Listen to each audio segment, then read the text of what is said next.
एकादशी व्रत का परिचय। भगवान श्री कृष्णचंद्र अर्जुन से बोले कि एक बार नैमिषारण्य में शौनक आदि 88,000 ऋषि एकत्रित हुए। उन्होंने सूत जी से प्रार्थना की, हे सूत जी, कृपा करके एकादशियों का महत्व सुनाने की कृपा करें। सूत जी बोले, हे महर्षियों, एक वर्ष में 12 महीने होते हैं और एक महीने में 2 एकादशियां होती हैं। एक वर्ष में 24 एकादशी होती हैं। जिस वर्ष में लौंत मास या अधिक मास पड़ता है, उस वर्ष में 2 एकादशियां बढ़ जाती हैं। इस तरह से कुल 26 एकादशियां होती हैं। उनके नाम उत्पन्ना, मोक्षदा, सफलता देने वाली, पुत्रदा, पुत्र देने वाली, षटतिला, जया, विजया, अमल की, पाप मोचनी, पापों को नष्ट करने वाली, कामदा, वरुथनी, मोहनी, अपरा, निर्जला, योगिनी, देवशयनी, कामिका, पुत्रदा, अजा, परिवर्तनी, इंद्रा, पापांकुशा, रमा, देवत्थानी एवं अधिक मास की दोनों एकादशियों के नाम पद्मनी और परमा हैं। ये सब एकादशी यथा नाम तथा फल देने वाली हैं। 26 एकादशियों के महत्व का वर्णन। जो पुण्य चंद्र या सूर्य ग्रहण में स्नान या दान से होता है, तथा जो पुण्य अन्न दान, जल दान, स्वर्ण दान, भूमि दान, गोदान, कन्यादान, अश्वमेघ यज्ञ करने से होता है, जो पुण्य तीर्थ यात्रा तथा कठिन तपस्या करने से होता है, उससे भी अधिक पुण्य एकादशी व्रत रखने से होता है। एकादशी व्रत रखने से शरीर स्वस्थ रहता है, अंतड़ियों की मैल दूर हो जाती है, हृदय शुद्ध होता है, श्रद्धा भक्ति उत्पन्न हो जाती है। प्रभु को प्रसन्न करने का मुख्य साधन एकादशी व्रत है। एकादशी व्रत करने वाले के पितृ कुयोनि को त्याग कर स्वर्ग को चले जाते हैं। एकादशी व्रत करने वाले के 10 पुरखें पितृ पक्ष के और 10 पुरखें मातृ पक्ष की और 10 पुरखें पत्नी पक्ष के वैकुंठ को जाते हैं। दूध, पुत्र, धन और कीर्ति को बढ़ाने वाला एकादशियों का व्रत है। एकादशी का जन्म भगवान के शरीर से हुआ है। प्रभु के समान पतित पावनी है, अतः आपको लाखों प्रणाम है। एकादशी व्रत की विधि। व्रतधारी को दशमी के दिन मांस और प्याज तथा मसूर की दाल इत्यादि निषेध वस्तुओं का त्याग करना चाहिए। रात्रि को ब्रह्मचर्य रखें। स्त्री से रमण नहीं करना चाहिए। प्रातः एकादशी को लकड़ी का दातून न करें। नींबू, जामुन या आम के पत्ते लेकर चबा लें और उंगली से कंठ शुद्ध कर लें। वृक्ष के पत्ता तोड़ना भी वर्जित है, अतः स्वयं गिरा हुआ पत्ता लेकर सेवन करें। फिर स्नान कर मंदिर में जाना चाहिए, गीता पाठ करना चाहिए या सुनना चाहिए। प्रभु के सामने यह प्रण करना चाहिए कि आज मैं चोर, पाखंडी और दुराचारी मनुष्य से बात नहीं करूंगा और न किसी के दिल को दुखाऊंगा। गौ, ब्राह्मण को फलाहार देकर प्रसन्न करूंगा। रात्रि को जागरण कर कीर्तन करूंगा। ओम नमो भगवते वासुदेवाय इस 12 अक्षर के मंत्र का जाप करूंगा। राम, कृष्ण, नारायण इत्यादि विष्णु सहस्त्र नाम को कंठ का भूषण बनाऊंगा। राम, कृष्ण, नारायण इत्यादि विष्णु सहस्त्र नाम को कंठ का भूषण बनाऊंगा। ऐसी प्रतिज्ञा करके मंदिर में प्रार्थना करें कि मेरी लाज आपके हाथ है, अतः मेरे प्रण को पूरा करना। मेरी लाज आपके हाथ है तथा मेरे प्रण को पूरा करना। यदि अचानक भूलकर किसी निंदक से बात कर बैठे हैं तो उसका पाप दूर करने के लिए सूर्य नारायण के दर्शन तथा धूप दीप से भगवान की पूजा कर क्षमा मांग लेनी चाहिए। एकादशी के दिन झाड़ू नहीं देनी चाहिए। चींटी आदि जीव मर जाते हैं तथा बाल नहीं काटने चाहिए। अधिक न बोलना चाहिए। अन्न का दान देना चाहिए। अन्न दान लेना भी वर्जित है। झूठ कपटादि कुकर्म न करना चाहिए और दशमी के साथ मिली हुई एकादशी वृद्ध मानी जाती है। शिव उपासक को इसको मान लेते हैं। शिव उपासक तो इसको मान लेते हैं। वैष्णवों को योग द्वादशी से मिली हुई एकादशी का व्रत करना चाहिए और त्रयोदशी आने से पूर्व व्रत पूर्ण कर लेना चाहिए। फलाहारी को गोभी, गाजर, शलजम, पालक, कुल्फा आदि साग का उपयोग नहीं करना चाहिए। मूली, आम, अंगूर, केला, बादाम, पिस्ता इत्यादि अमृत फलों का सेवन करना चाहिए। प्रत्येक वस्तु प्रभु को भोग लगाकर तथा तुलसी दल छोड़कर खानी चाहिए। द्वादशी के दिन ब्राह्मणों को मिष्ठान दक्षिणा से प्रसन्न कर परिक्रमा ले लेनी चाहिए। किसी संबंधी की मृत्यु हो जाए तो उस दिन एकादशी का व्रत रख कर उसका फल उसे संकल्प कर देना चाहिए और गंगा जी में पुष्प अस्थि प्रवाह करने पर भी एकादशी का व्रत रखकर फल प्राणी के निमित्त दे देना चाहिए। प्राणी मात्र को अंतर्यामी का अवतार समझकर किसी से छल कपट न करना, मधुर भाषा करना, कोई अपमान करे तो उसे आशीर्वाद देना, क्रोध मत करना। क्रोध चांडाल का अवतार है। आप देवता रूप हो, संतोष कर लेना। संतोष का फल सर्वदा मधुर होता है। सत्य भाषण करना, मन में दया रखना, इस विधि से व्रत करने वाला दिव्य फल को प्राप्त होता है। इस बार एकादशी 10 मार्च 2025 को अमालकी एकादशी है, जो होली के 4 दिन पूर्व। इस दिन भगवान विष्णु का आंवले के वृक्ष के नीचे निवास होता है तथा आंवले के वृक्ष के नीचे इनका पूजन तथा आंवले खाने, आंवले का दान देने, आंवले चढ़ाने का विधान है। चलिए सुनते हैं एकादशी व्रत की कथा।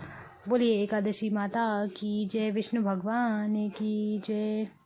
मानधाता जी बोले, हे वशिष्ठ जी, यदि आप मुझ पर प्रसन्न हैं तो ऐसे व्रत की कथा कहो जिससे मेरा कल्याण हो। महर्षि वशिष्ठ बोले, हे राजन, सब व्रतों में उत्तम और अंत में मोक्ष देने वाला अमलकी एकादशी का वर्णन करता हूँ। फाल्गुन मास के शुक्ल पक्ष में होता है। इस व्रत के फल से समस्त पाप नष्ट हो जाते हैं। इस व्रत का पुण्य 1000 गोदान के बराबर है। मैं आपसे एक पौराणिक कथा कहता हूँ, उसे ध्यान पूर्वक सुनो। एक वैदिक नगर था। उस नगर में ब्राह्मण, वैश्य, क्षत्रिय, शूद्र चारों वर्ण आनंद पूर्वक रहते थे। नगर में सदैव वेद ध्वनि गूंजा करती थी। उस जगह पापी, दुराचारी, नास्तिक आदि कोई भी नहीं था। उस नगर में चैत्र रथ नामक एक चंद्रवंशी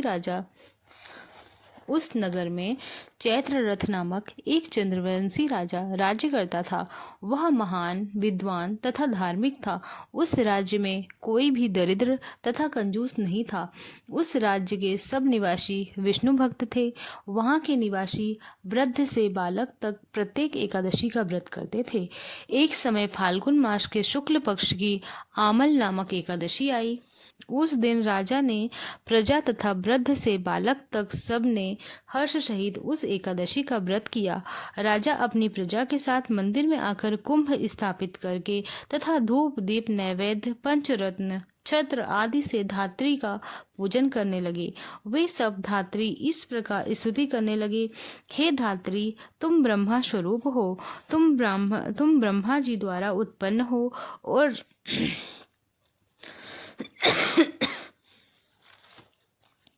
समस्त पापों को नष्ट करने वाली हो। तुमको नमस्कार है। अब तुम मेरा अर्घ स्वीकार करो। तुम श्री रामचंद्र जी के द्वारा सम्मानित हो। मैं आपकी प्रार्थना करता हूँ, मेरे समस्त पापों का हरण करो। उस देवालय में रात्रि को सबने जागरण किया। रात्रि के समय उस जगह एक बहेलिया आया। वह महापापी और दुराचारी था। अपने कुटुंब का पालन वह जीव हिंसा करके करता था। वह भूख प्यास से अत्यंत व्याकुल था। कुछ भोजन की इच्छा से मंदिर में एक कोने में बैठ गया। उस जगह विष्णु भगवान की कथा तथा एकादशी महत्व सुनने लगा।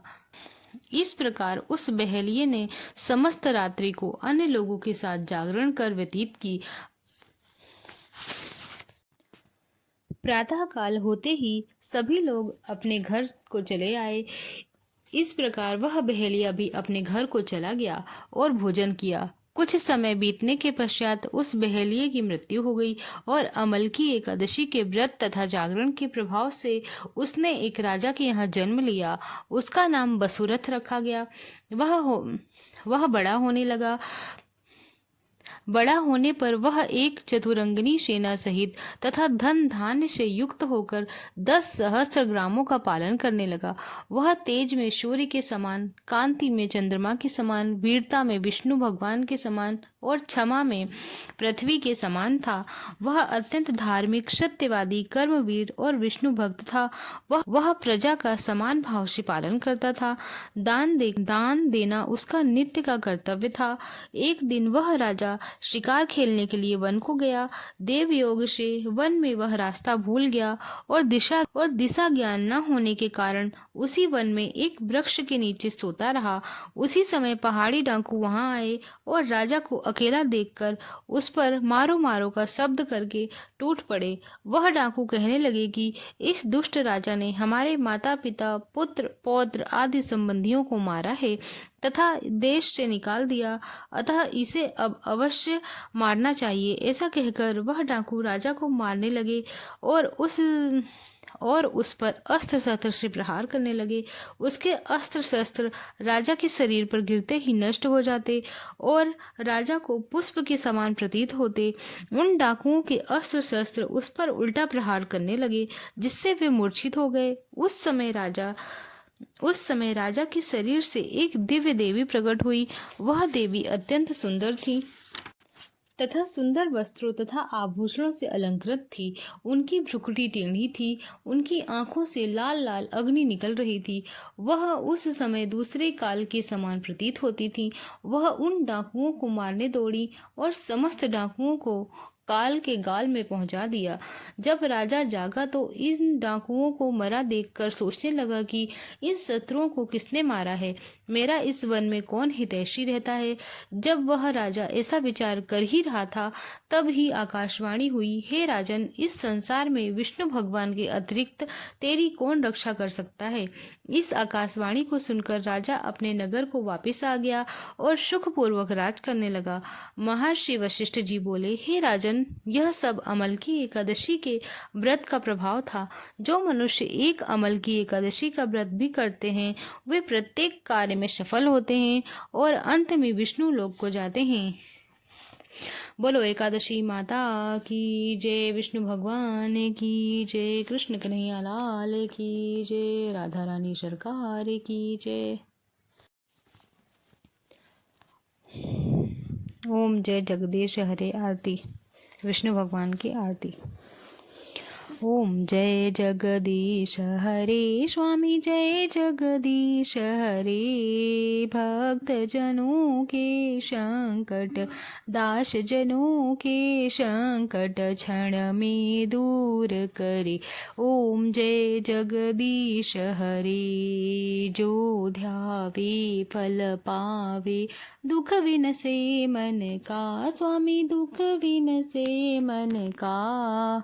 सुख संपत्ति घर आवे, सुख संपत्ति घर आवे, कष्ट मिटे तन का। ओम जय जगदीश हरे। मात पिता तुम मेरे, शरण गहूँ मैं किसकी, स्वामी शरण गहूँ मैं किसकी। तुम बिन और न दूजा, प्रभु बिन और न दूजा, आश करूँ मैं जिसकी। ओम जय जगदीश हरे। तुम पुण्य परमात्मा, तुम अंतरयामी, स्वामी तुम अंतरयामी। पार ब्रह्म परमेश्वर, पार ब्रह्म परमेश्वर, तुम सबके स्वामी। ओम जय जगदीश हरे। तुम करुणा के सागर, तुम पालन करता, स्वामी तुम पालन करता।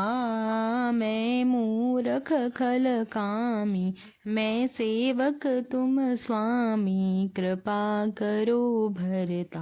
ओम जय जगदीश हरे, तुम हो एक अगोचर, सबके प्राणपति। स्वामी सबके प्राणपति, किस विधि मिलहूँ दया में, किस विधि मिलहूँ दया में, तुमको मैं कुमति। ओम जय जगदीश हरे, दीन बंधु दुख हरता, तुम रक्षक मेरे।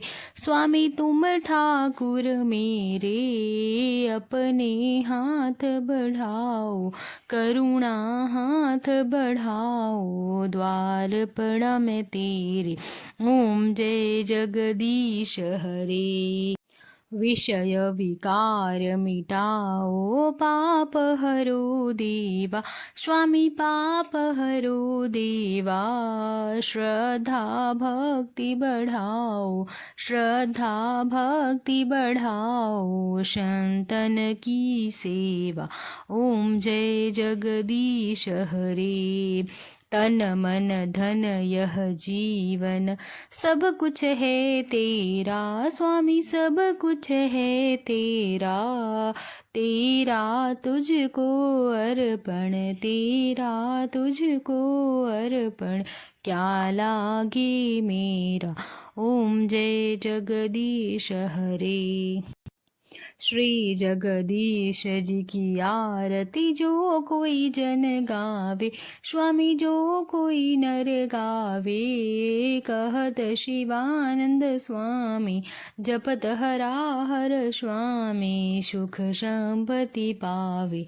ओम जय जगदीश हरे, ओम जय जगदीश हरे। स्वामी जय जगदीश हरे, भक्त जनों के संकट, दास जनों के संकट, क्षण में दूर करे। ओम जय जगदीश हरे। बोलो विष्णु भगवान की जय।